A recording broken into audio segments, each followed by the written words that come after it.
Olá, pessoal, tudo bem? É um prazer estar de volta, tá bom? Com conteúdo de história para vocês. Para quem não se lembra, eu sou o professor Fábio, né? No primeiro semestre, no começo do primeiro semestre, nós estávamos trabalhando os conteúdos de história na sala de vocês, e a partir de agora nós estamos de volta, tá certo? Para iniciar os nossos, na verdade, dar continuidade aos nossos estudos com a disciplina de História, tá certo? Na aula de hoje, nós vamos retomar o conteúdo relacionado às revoltas regenciais, e mais especificamente a Balaiada, né? Que é um movimento de luta popular que ocorreu no Maranhão por volta de uns 180 a 200 anos atrás, certo? Bom, antes de mais nada, é interessante a gente entender o que foi esse período regencial, né? O que a gente chama de período regencial é um momento da história do Brasil em que o Brasil passava por diversas crises econômicas, políticas, né? Crises no campo social, e isso trazia uma certa instabilidade à nação, né? Estamos falando no contexto da abdicação de Dom Pedro I, que era o imperador do Brasil, e a partir de sua abdicação, o governo passa para uma junta, né, de representantes políticos que passa, a partir de então, a gerenciar ou a regenciar o Brasil, né? E a característica desse período é justamente um período de muitas turbulências, de muitas brigas políticas, somadas a desigualdades sociais, né? Somadas a injustiças sociais. E isso vai se refletir em várias revoltas que vão explodir por todo o Brasil naquele período. E uma dessas revoltas é a balaiada, né? Então, a balaiada ela foi um movimento, né, uma revolta que aconteceu aqui na província do Maranhão durante os anos de 1838 e 1841. Né? Foi uma revolta que surge a partir de levantes, né, populares, ou seja, de pessoas das camadas mais desvalorizadas da sociedade, né, pessoas que eram colocadas à margem da sociedade, tá certo? Então, por conta das injustiças, essas pessoas se levantaram, né, para dar um basta àquela situação e se revoltaram contra os poderosos, contra os grandes políticos, né, e os partidos políticos do Maranhão naquele período. Entre os revoltosos, né, entre essas pessoas que saíram para lutar, estão vaqueiros, pessoas escravizadas, né, camponeses, tá certo? E o nome balaiada, ele surgiu a partir, né, do balaio, que era uma espécie de cesto, né, fabricado na região e do qual um de seus líderes era fabricante desse cesto. Daí, usasse o nome balaio ou balaiada, que na época era um termo pejorativo, ou seja, era uma forma de desqualificar aquele movimento, tá certo? Mas o que causou a balaiada? Quais foram as motivações que levaram esses sujeitos a dizer assim, não, eu não aguento mais essa situação de desigualdade, de injustiça. Tá? Então, as principais causas estão ligadas exatamente à pobreza da população maranhense naquele momento. Enquanto uma pequena camada, um grupo privilegiado, dominava a riqueza, dominava os cargos de poder do Maranhão, uma gama de pessoas vivia na pobreza, vivia na miséria total por todo o Maranhão, principalmente no interior do Maranhão. Tá?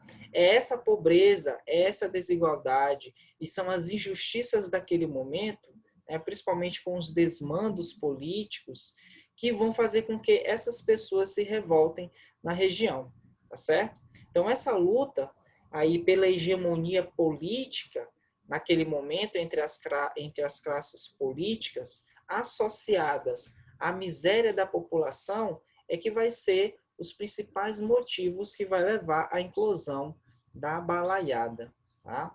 A elite maranhense, naquele momento, ou seja, os grandes políticos da época, eles estavam divididos em dois grupos. Um dos grupos era chamado de bentivis, e eles eram caracterizados por serem grupos liberais, que apoiavam, ou que de certa forma, indiretamente, apoiavam os balaios. Já existiu por sua parte, existiu um grupo conservador chamado cabanos, né, que vão estar justamente nesse confronto com os balaios. E por volta de 1838, durante os rearranjos políticos, né, as eleições daquele momento, os cabanos, eles tomam o poder, eles vão estar nos cargos de poder. E aí, nesse momento, há uma associação entre esses cabanos e as elites políticas centrais, aquelas do centro da província, né? Do centro do Brasil, na verdade. E o que acontece? Há que os historiadores chamam de regresso conservador, ou seja, várias liberdades foram, a partir de então, sendo restritas, né? Principalmente em relação a uma certa autonomia da província.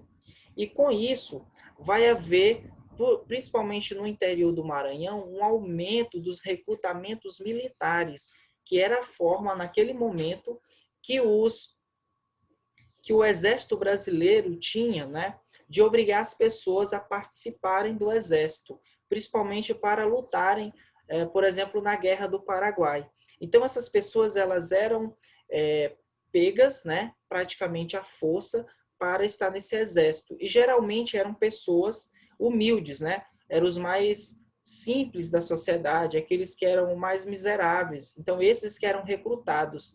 Então, para esta população, o recrutamento não significava exatamente, né, você servir à pátria. Era uma obrigação. Era como se eles fossem presos, entende? Então, isso fez com que boa parte dessas populações de vaqueiros, de camponeses, né, e de pessoas que viviam à margem da sociedade fossem se revoltando, né, a partir daquele momento. E essa revolta contra essas injustiças e esses desmandos vão levar aí a esse processo que nós chamamos de balaiada, que também foi conhecido como a Guerra dos Bentivis, uma vez que os bentivis, de certa forma, no começo, né, da revolta, estava ao lado desses revoltosos. Mas a gente vê que depois que a revolta ela começa a tomar rumos que os bentivis não podiam controlar, né, os bentivis deixam a revolta de lado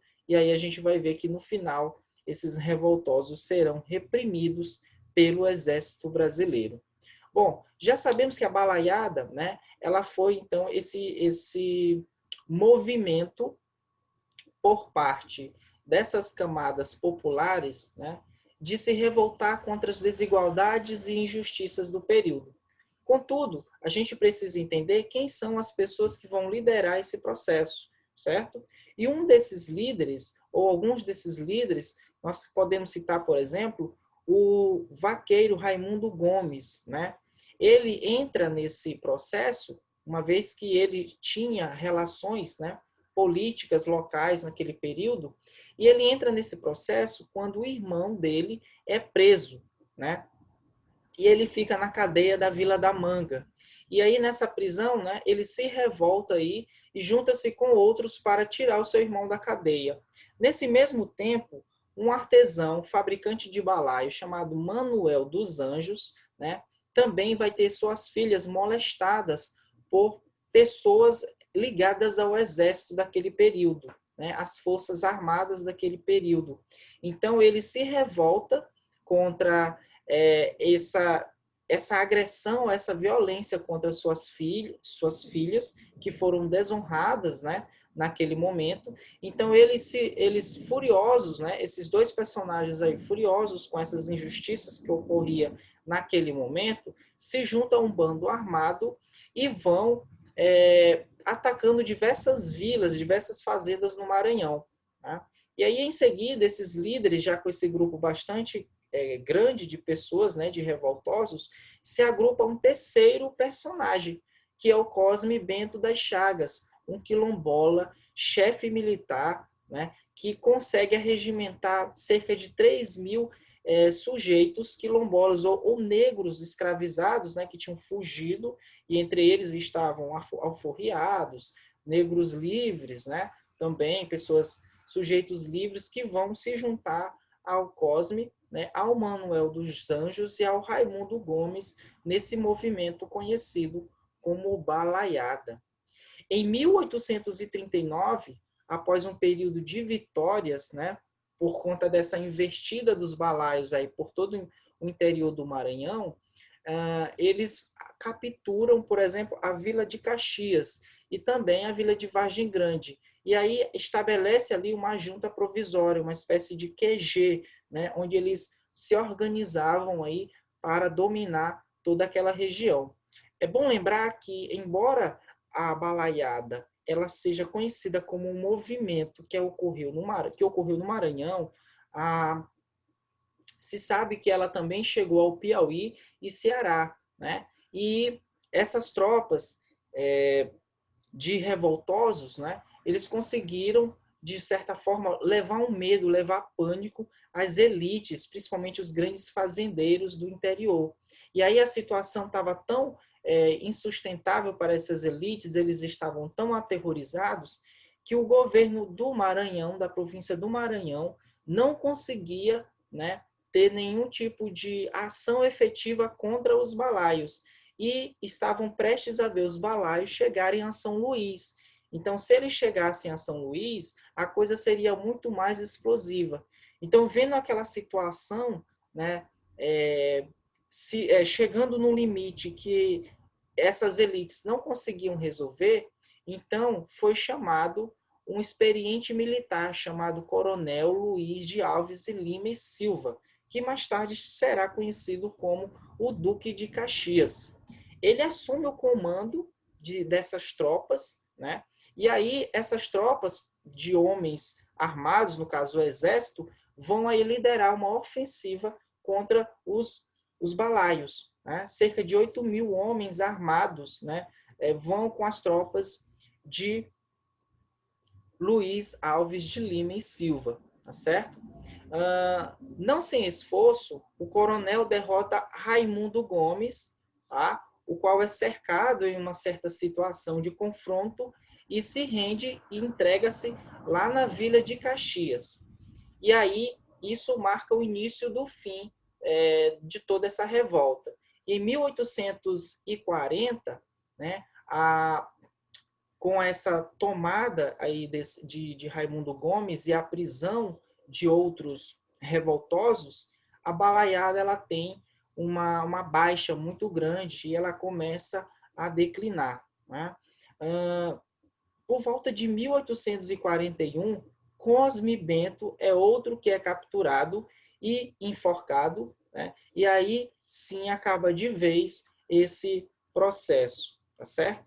A balaiada, como eu disse para vocês, ela é um movimento que mostra as instabilidades políticas e as crises do período regencial, né? E ela vai também simbolizar o fim desse período regencial, porque em 1841, o imperador Dom Pedro II, né, o filho de Dom Pedro, ele é coroado quando chega aí por volta dos seus 15 anos, e aí toda aquela junta de regência é retirada e o poder é passado para Dom Pedro, né, que a partir de então começa a governar com auxílio de seus ministros, né, nesse sentido.